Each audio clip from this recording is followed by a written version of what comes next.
Inclinemos nuestros rostros para orar. Nuestro Padre y nuestro Dios, te damos gracias por tus múltiples bendiciones para con nosotros.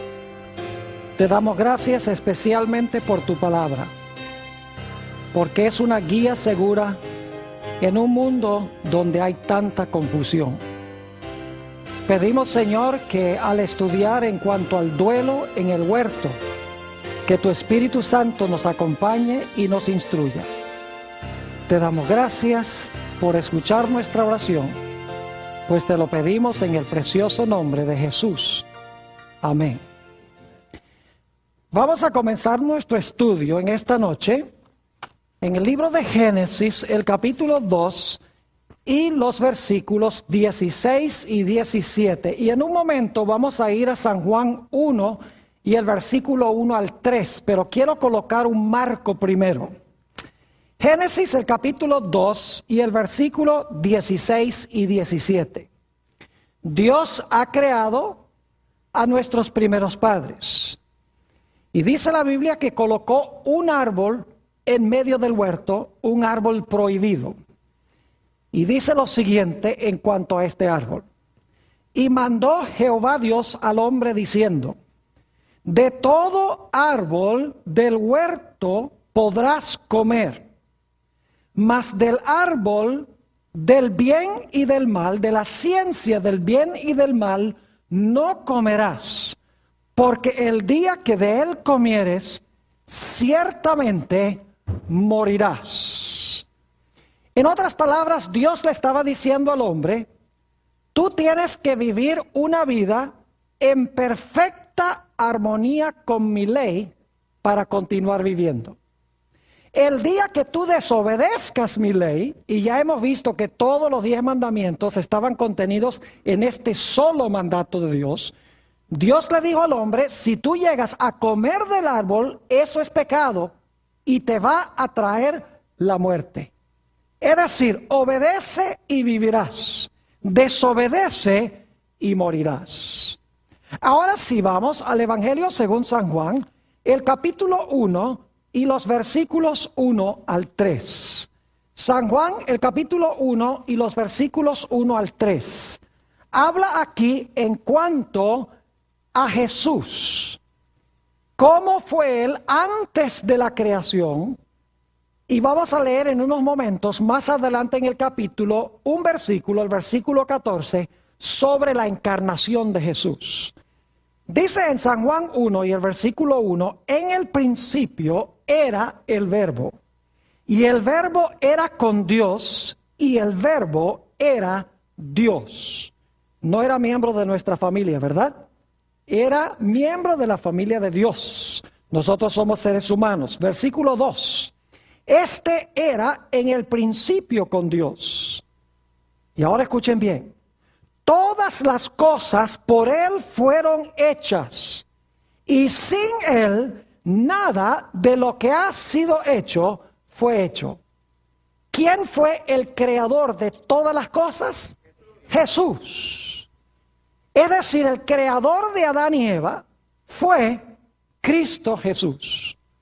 Y al leer el relato bíblico nos damos cuenta que aunque Jesús fue el creador, él colocó a Adán y Eva en un huerto y colocó a Adán como el padre y representante de la raza humana. Es decir, colocó a Adán como el rey sobre el planeta Tierra.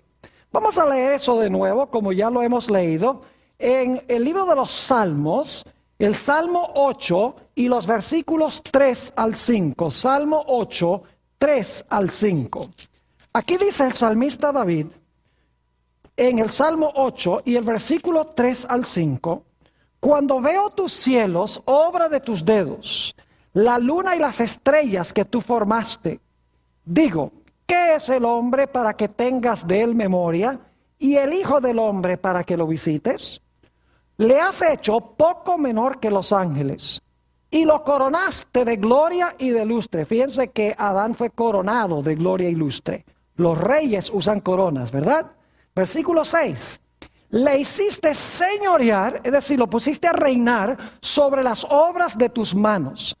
todo lo pusiste debajo de sus pies. Es decir, aunque Jesús fue el creador, Él colocó a Adán como el rey sobre el planeta Tierra. Y era el plan de Dios de que Adán y sus descendientes viviesen para siempre. Pero luego vino la tragedia del pecado. Y como hemos leído en el Evangelio según San Lucas, el capítulo 4 y los versículos 5 al 7, un nuevo poder llegó a controlar al planeta Tierra.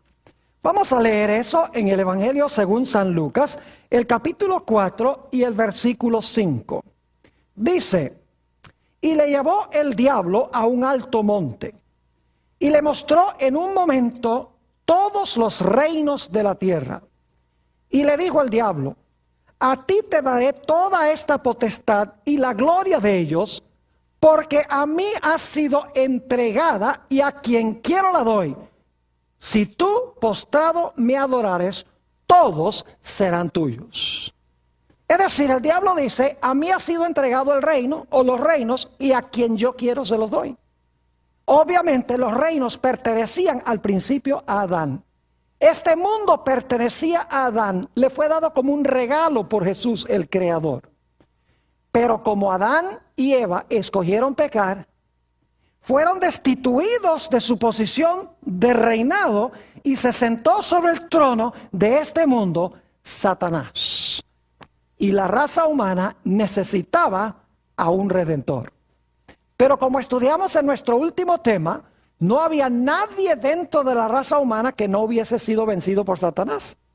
Porque en Romanos 3:10 dice: todos han pecado, no hay justo ni aún uno. Todos han pecado y están destituidos de la gloria de Dios. Es decir, el plan original de Dios era que el hombre fuese rey, que su territorio fuese el planeta Tierra y viviese para siempre.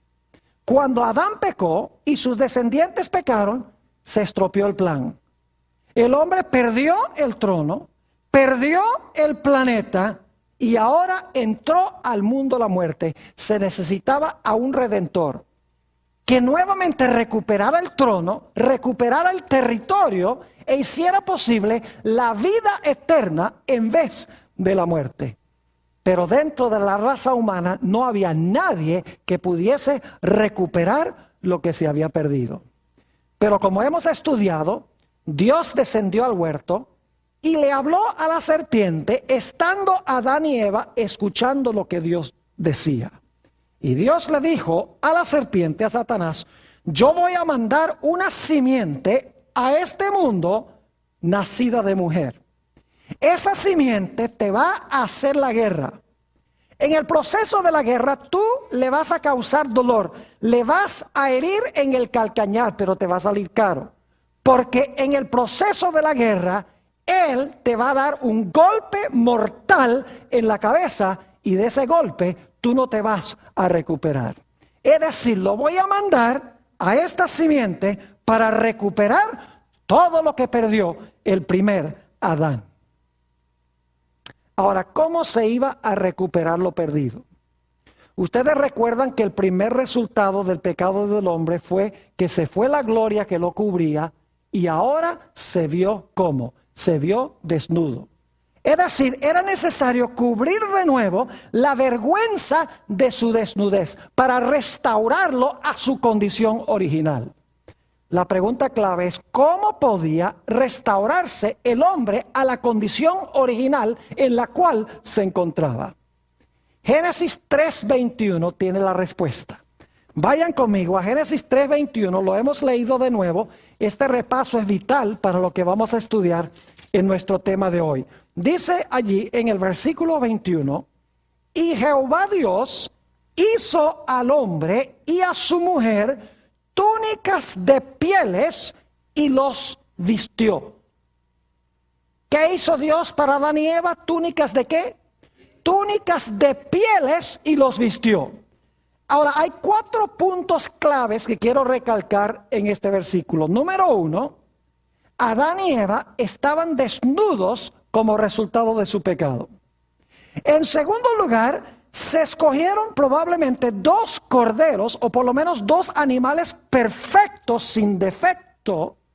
Y luego esos animales perfectos y sin defecto fueron muertos. Para conseguir la piel de un animal hay que matar al animal. Y luego, después que muere ese cordero o ese animal perfecto o esos animales perfectos, porque eran 2 pecadores, se tomaron las pieles y se formaron vestiduras para cubrir la vergüenza de la desnudez de Adán y Eva. El diablo es un ser muy perspicaz e inteligente. No cabe duda que el diablo estaba mirando lo que estaba sucediendo y estaba pensando, cuando el hombre pecó, cuando quebrantó la ley de Dios, perdió su trono, perdió su territorio, entró la muerte, quedó desnudo. Pero ahora yo veo que Dios manda al hombre a escoger 2 corderos perfectos. Esos 2 corderos perfectos luego son sacrificados, mueren. Y luego entonces se toman las pieles y con las pieles se cubre la vergüenza de la desnudez del hombre. Y Satanás está pensando, yo creo que yo sé lo que va a hacer Dios. Dios va a mandar a la simiente de la mujer y la simiente de la mujer va a vivir una vida perfecta. Ese cordero representa al que va a venir. Y como el cordero era perfecto, él va a vivir una vida perfecta. Y después de vivir una vida perfecta, él va a morir. Y por su muerte, de alguna manera, se va a cubrir la vergüenza de la desnudez del hombre. Dios va a restaurar al hombre a su condición original, tapándole la vergüenza de su desnudez. Es decir, tenemos aquí la primera promesa de salvación que involucraba un cordero perfecto, la muerte del cordero perfecto para cubrir la vergüenza de la desnudez del pecado del hombre. Como les mencioné en San Juan 1:14, encontramos el momento en que la simiente escogió encarnarse en la raza humana. Dice allí en San Juan, el capítulo 1 y el versículo 14, que aquel verbo fue hecho carne y habitó entre nosotros. Es decir, aquel que pertenecía a la familia de Dios, el verbo, quien era ya en el principio.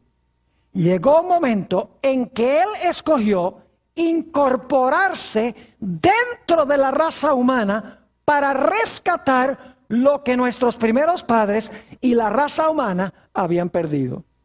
Pero qué forma tan extraña de llegar al campo de batalla. Nacer en un mundo controlado por el rebelde. Naciendo en un mundo como un bebé indefenso. Con el propósito, en primer lugar, de vivir una vida perfecta. Y después de vivir una vida perfecta, sin cometer pecado ni una sola vez, entonces morir por los pecados de la raza humana. Es decir, Jesús vino a este mundo con 2 propósitos principales. Vino para vivir una vida perfecta y vino para morir. Vino para vivir la vida perfecta que nosotros debemos vivir. Y vino para morir la muerte que nosotros, por causa del pecado, debemos de morir. Vino a vivir por nosotros y Jesús vino también a morir por nosotros. Vino a tomar nuestro lugar, en otras palabras. Y alguno dirá, pero pastor, ¿cómo podía Jesús tomar el lugar de todos nosotros? Es muy sencillo.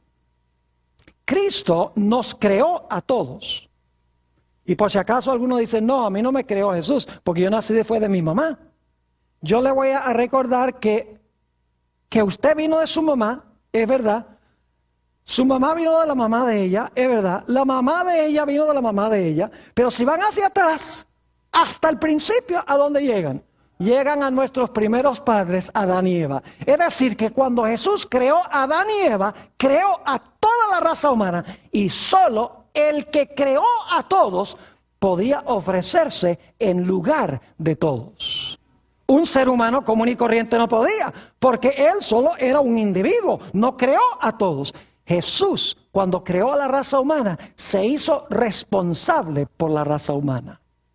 Ahora es interesante notar que en Éxodo 12 y el versículo 5, nos habla del cordero que se ofreció en el tiempo de la Pascua, cuando Israel fue librado de Egipto. Vamos a notar eso, Éxodo el capítulo 12 y el versículo 5. Y quiero que noten qué interesante las características de este cordero. Nuevamente, Éxodo 12 y el versículo 5.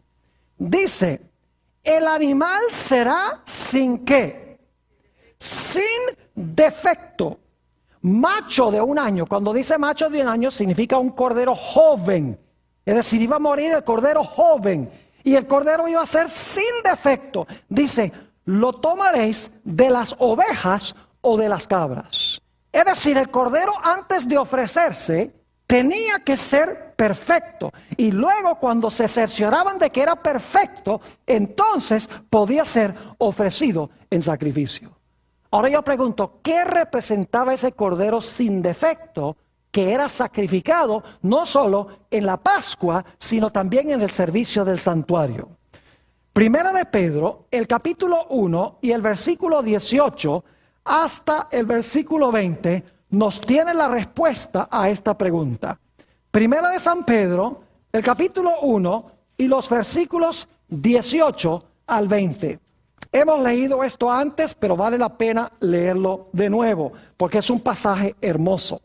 Dice allí lo siguiente: sabiendo que fuisteis rescatados de vuestra vana manera de vivir, la cual recibisteis de vuestros padres, no con cosas corruptibles como oro o plata, sino con la sangre preciosa de Cristo. ¿Fuimos redimidos con qué? Con la sangre preciosa de Cristo, como de un ¿qué? Un cordero. ¿Qué clase de cordero? ¿Sin qué? Sin mancha y sin contaminación. Ya destinado desde antes de la fundación del mundo, pero manifestado en los postreros tiempos por amor de vosotros. Yo pregunto entonces, ¿qué representaba ese cordero perfecto? La perfección de Jesús, que nunca pecó. ¿Qué representaba la muerte de ese cordero? Representaba la muerte de Jesús. Es decir, Jesús vino a vivir una vida perfecta en armonía con la ley y vino a morir la muerte que yo debo sufrir. Vino a vivir la vida que debo vivir y vino a morir la muerte que yo debo morir por causa del pecado, porque Él tomó sobre sí mismo nuestros pecados. Ahora yo quiero que ustedes se imaginen cómo habrá sido eso para Jesús.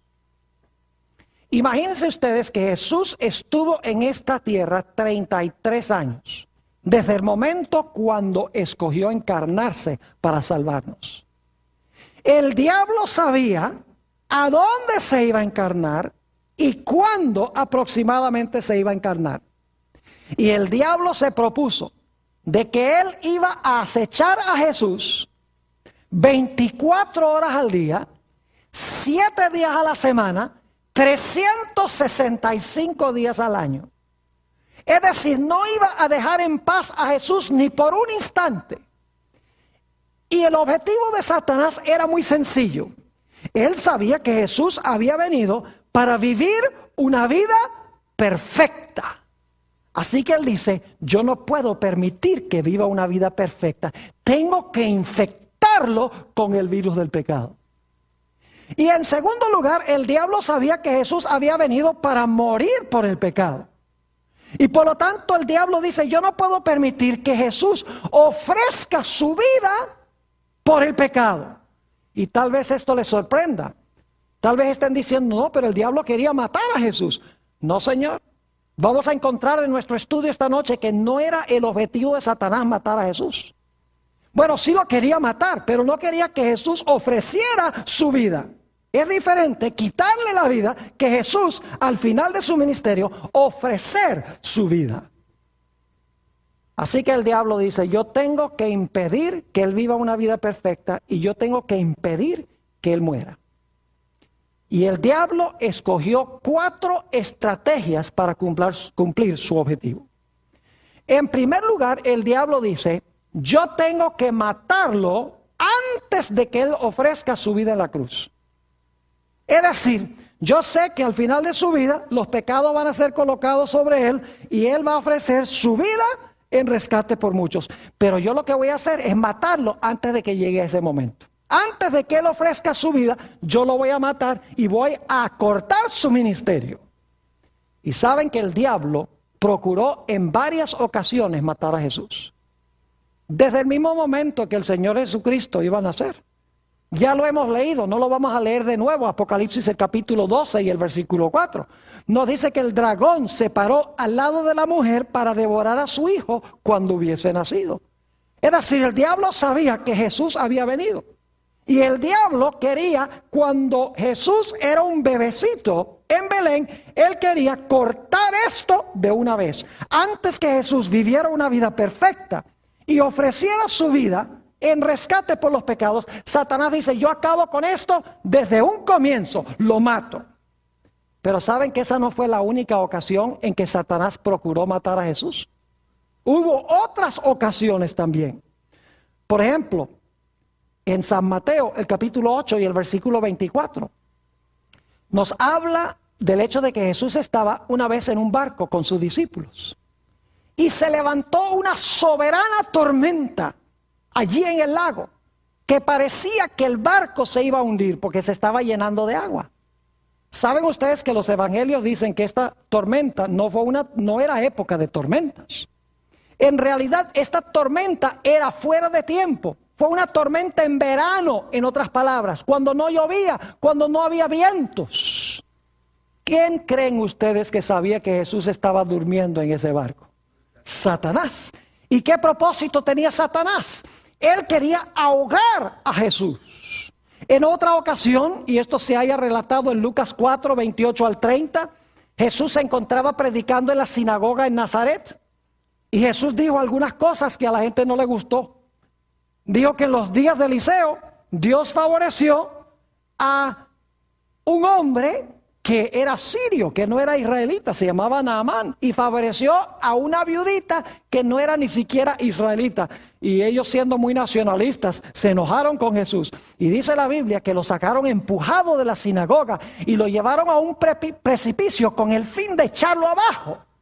¿Quién creen ustedes que quería que Jesús fuera echado abajo en ese precipicio? Era Satanás. Ustedes pueden leer en varias ocasiones durante el ministerio de Jesús, Satanás procuró que apedrearan a Jesús. Un ejemplo lo encontramos en San Juan 8 y el versículo 59. Jesús acababa de decir, antes que Abraham fuese, yo soy. Se estaba proclamando el gran yo soy del Antiguo Testamento, de Éxodo 3 y el versículo 14. Y se enfurecieron.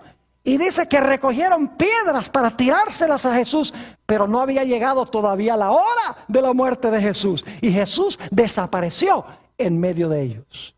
En otras ocasiones, como relata San Marcos 1 y el versículo 23 y 24, nos dice la historia que a veces los demonios, los endemoniados venían corriendo hacia donde estaba Jesús, indudablemente con el fin de destrozarlo. Y claro, cuando llegaban a donde estaba Jesús, se tenían que parar porque se daban cuenta en la presencia de quién estaban. Inclusive en Marcos el capítulo 1 dice que los demonios declaraban, dice, nosotros sabemos quién eres tú. Tú eres el Santo de Dios. Y no podían acercarse a Jesús, ni podían poner un solo dedo sobre Jesús. Es decir, el diablo quería matar a Jesús antes de que Jesús llegara a su hora en que debía ofrecer su vida en rescate por muchos. La segunda estrategia de Satanás fue la de tratar de infectar a Jesús con el virus del pecado. Porque si infectaba a Jesús con el virus del pecado, Jesús estaría en la misma condición que nosotros. Jesús hubiera necesitado un redentor. Alguien que viviera una vida perfecta por él. Alguien que muriera por él. Y no había más nadie en el universo. Solo el Creador podía hacer eso. Y por lo tanto Satanás dice, si no lo puedo matar antes de que ofrezca su vida, lo que sí voy a hacer es infectarlo con el virus del pecado para que su sacrificio no sea perfecto. Así que Satanás se propuso a infectar a Jesús con el virus del pecado. Lo atacó incesantemente.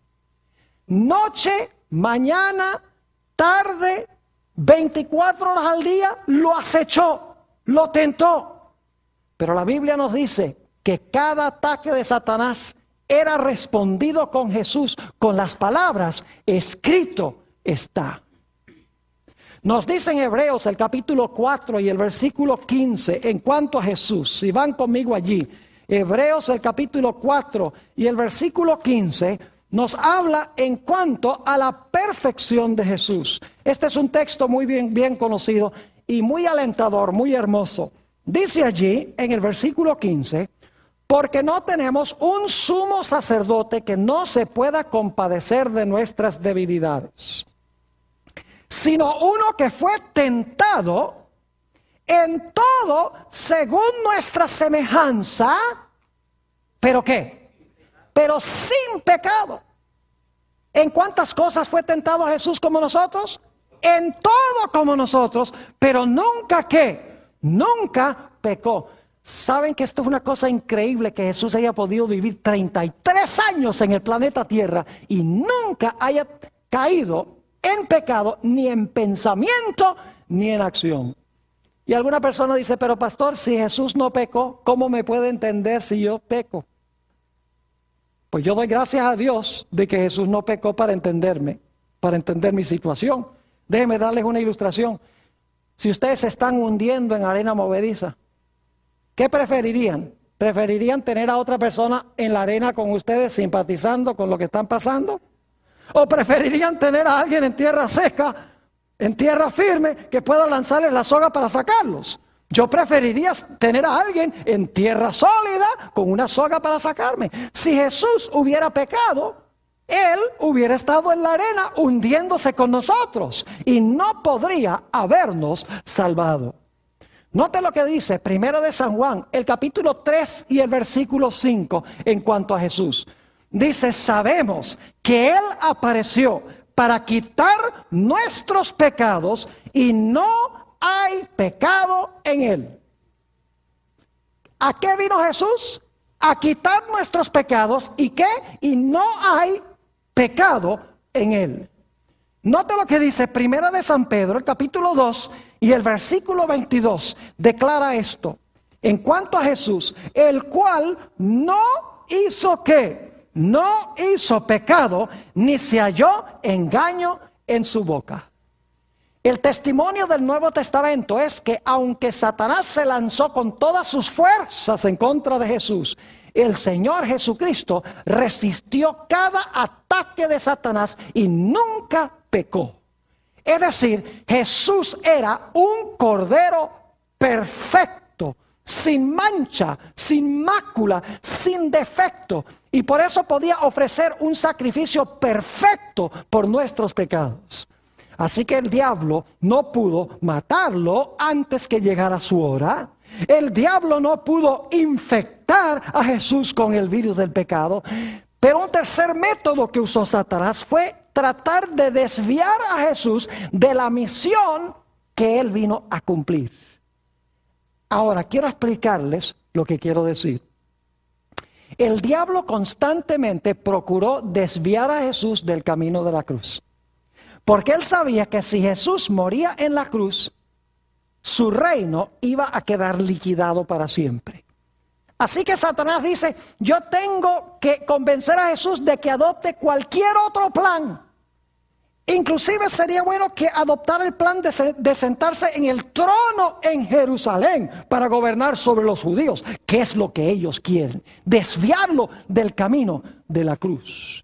Y el diablo lo hizo de varias formas. Solamente les voy a mencionar los versículos por la premura del tiempo, pero ustedes los tienen en sus listas. En Mateo el capítulo 4 y el versículo 8 y 9. Nos dice que el diablo llevó a Jesús a un alto monte, le mostró todos los reinos de la tierra. Y lo que Satanás le está diciendo a Jesús es esto, mira, ¿tú crees que tú tienes que morir para recuperar todos esos reinos? ¿Tú crees que tú tienes que dejar que te escupa en la cara y que te den golpes y que te pongan una corona de espinas, como dice la profecía de Isaías 53. ¿Tú crees que tú tienes que ponerte en manos de tus criaturas para que ellos te maltraten, para recuperar los reinos del mundo? El diablo dice, no. Dice, hay un camino más fácil. Lo único que tú tienes que hacer es, tú te arrodillas y me adoras por un instante y te lo doy todo gratis. Tratando de desviar a Jesús de la cruz y adoptar un camino más fácil. Varias veces durante el ministerio de Jesús, y tenemos un ejemplo en San Juan 6:15, varias veces la turba procuró tomar a Jesús por la fuerza para colocarlo como rey. El diablo quería que Jesús se proclamara rey de los judíos y se sentara en el trono sobre un reino terrenal. Es decir, no quería que Jesús muriera para recuperar el reino, sino que quería que Jesús ocupara el trono de David, gobernando sobre la ciudad de Jerusalén y sobre los judíos.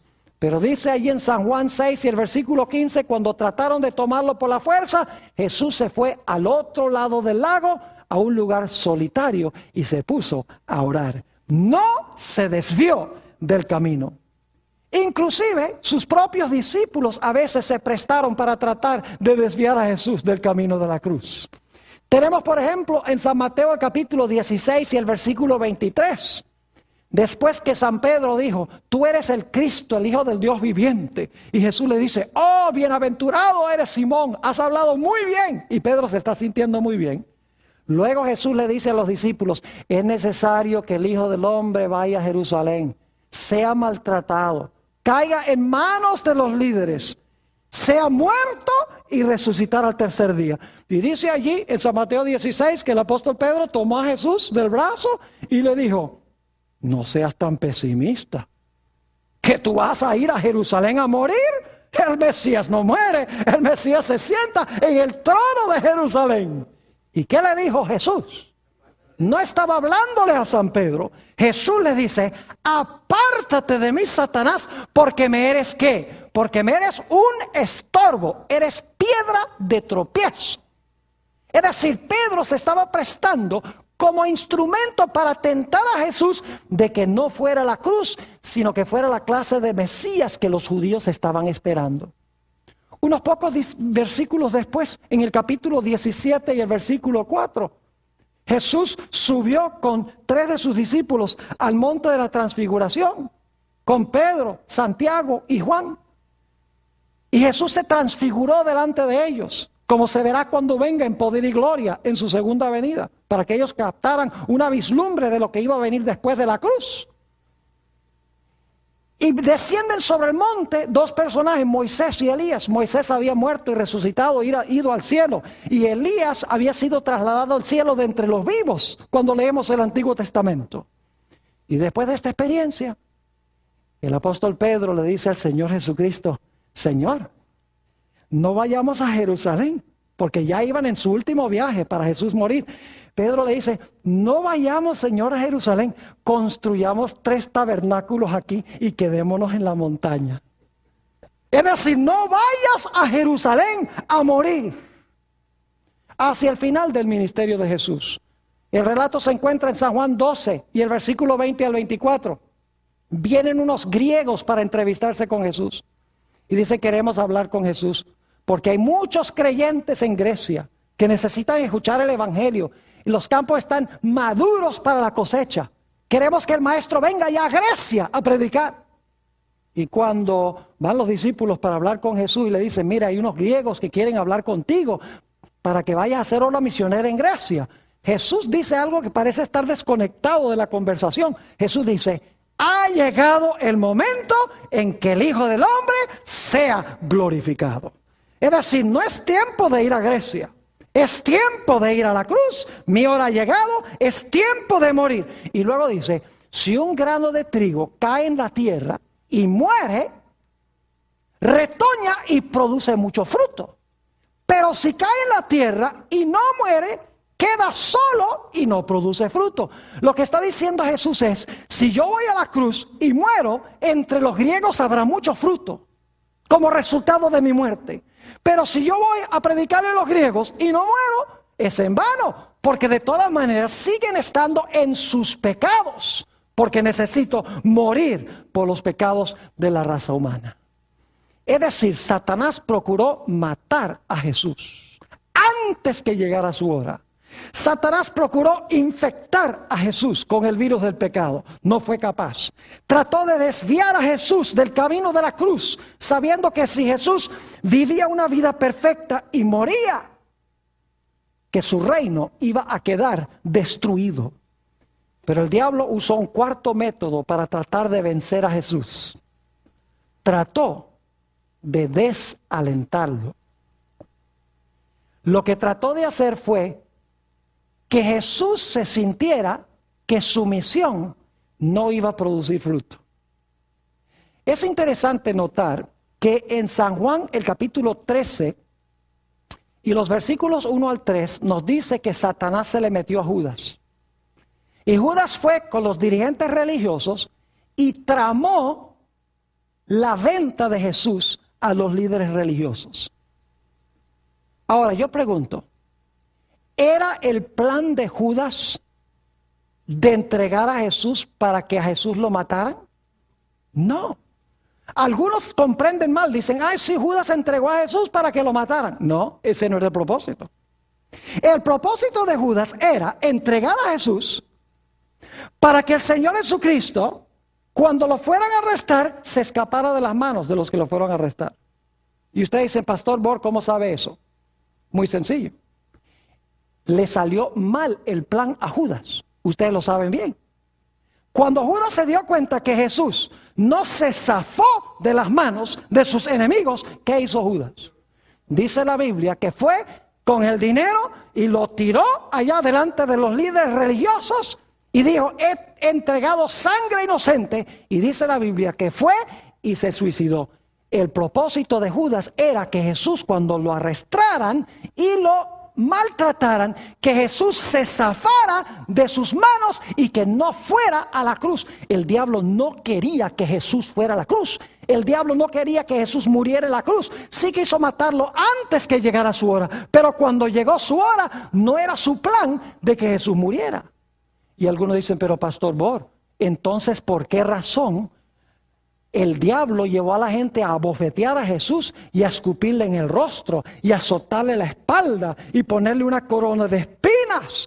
¿Y por qué? ¿Por qué Satanás influyó sobre la gente para que le clavara las manos en la cruz y los pies si el diablo no lo quería matar? ¿Saben cuál era la intención de Satanás? La intención de Satanás era que, causándole este sufrimiento a Jesús, que Jesús se vengara de los que le estaban haciendo esto. Que Jesús se escapara de sus manos, en otras palabras, y que no muriera, sino que se vengara, y de esta manera quedaría destruido el plan de la salvación. El diablo procuró por todos los medios desalentar al Señor Jesucristo. Vamos al Evangelio según San Mateo, el capítulo 26, y empezando en el versículo 38. San Mateo 26 y el versículo 38. Quiero que noten aquí lo que pasa con Jesús en el huerto del Getsemaní. Mateo al capítulo 26, y voy a leer empezando en el versículo 38.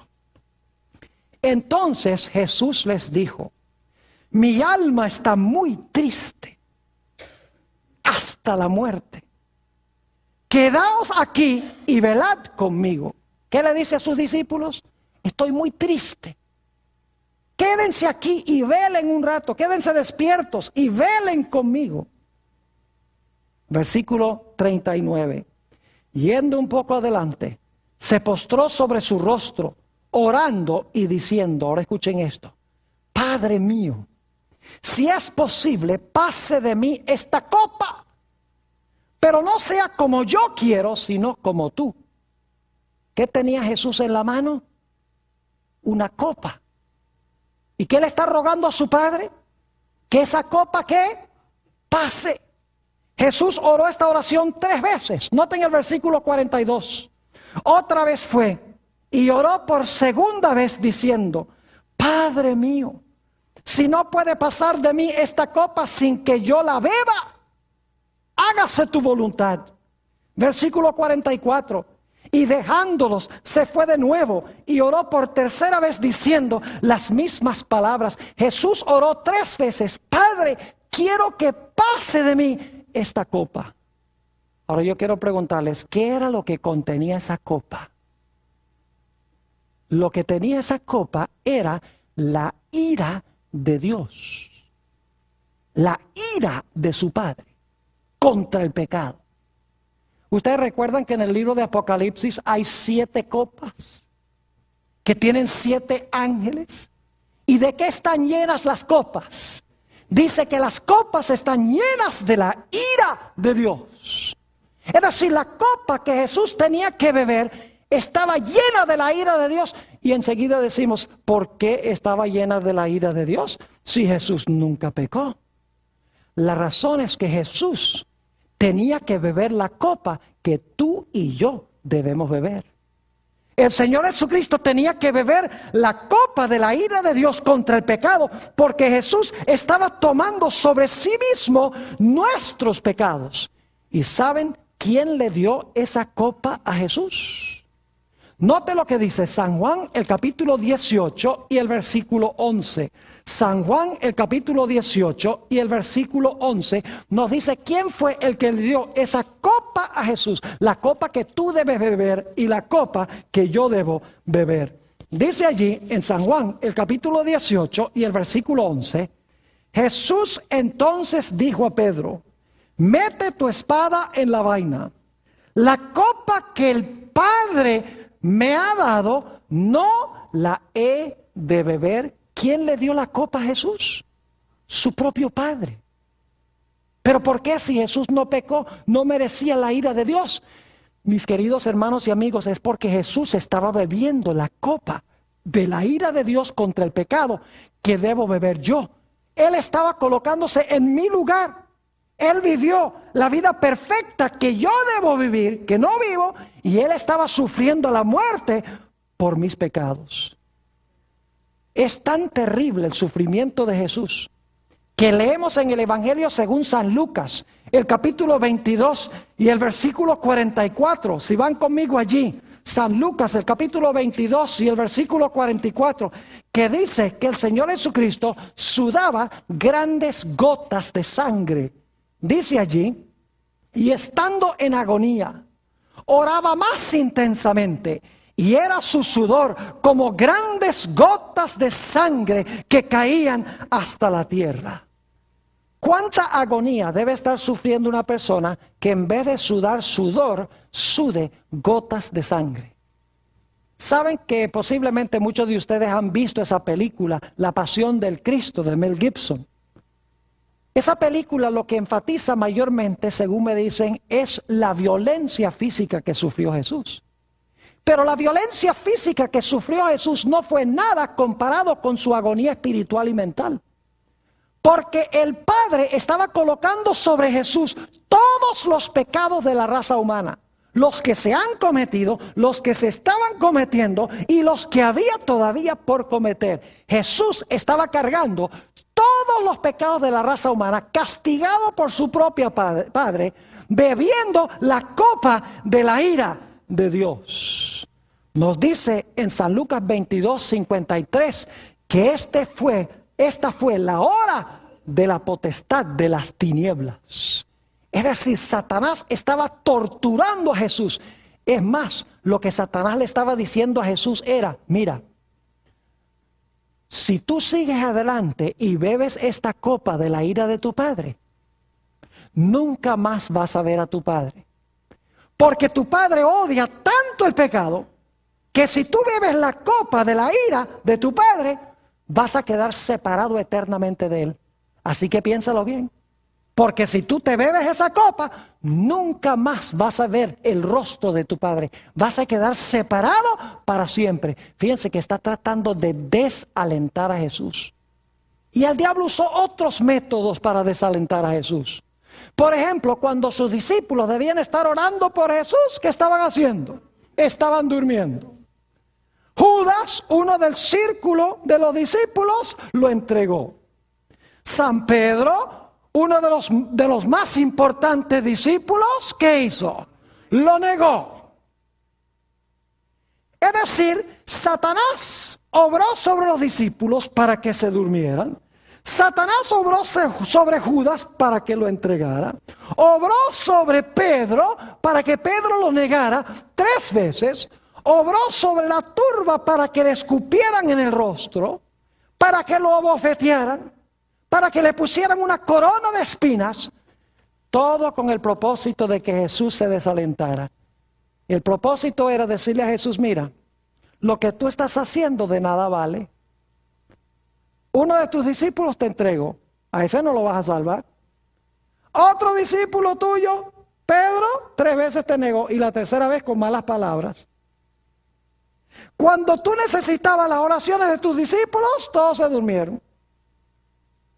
Mira, el pueblo que viniste a salvar, mire cómo te están escupiendo en el rostro. Cómo te están pegando. Cómo te están colocando una corona de espinas en la cabeza. Cómo te colocan, cómo te hieren la espalda con azotes. Dice, ¿a quién tú vas a salvar? La obra que tú estás haciendo es en vano. Tú no vas a salvar a nadie, ni siquiera tú mismo te vas a salvar. Porque el pecado que tú estás cargando es tan terrible que nunca más vas a ver el rostro de tu Padre. Lo que Satanás le estaba diciendo a Jesús era: vete al cielo a donde te aprecian antes que sea demasiado tarde. Estaba tratando de desalentarlo de ir a la cruz y morir. Y es más, es interesante notar que cuando Jesús estaba colgando en la cruz, si van conmigo a San Mateo 27, van a encontrar algo muy interesante. San Mateo, el capítulo 27 y el versículo 41 al 43. ¿Ustedes creen que el diablo quería que Jesús muriera en la cruz? Noten el versículo 41. De esta manera también los principales sacerdotes, escarneciéndole con los escribas y los fariseos y los ancianos, decían: a otros salvó, a sí mismo no se puede salvar. Si es el rey de Israel, ¿qué dicen? Descienda ahora de la cruz y creeremos en él. ¿Qué quería Satanás que hiciera Jesús? Que descendiera de la cruz. Y luego dicen, confió en Dios. Líbrele ahora si le quiere, porque ha dicho, soy hijo de Dios. Hasta última hora, Satanás está tratando de convencer a Jesús de que Jesús haga ¿qué cosa? De que Jesús se baje de la cruz y no muera. Porque él sabe que si Jesús, habiendo vivido una vida perfecta, muere en la cruz, su reino, el reino de Satanás, está destruido de una vez por todas. Y Jesús habrá recuperado el trono, Jesús habrá recuperado el territorio y Jesús habrá hecho posible la vida eterna para todos aquellos que le reciben como su Salvador. Y luego llegamos a la escena final.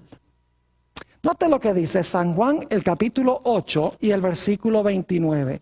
San Juan, el capítulo 8 y el versículo 29. Esto es durante el ministerio de Jesús.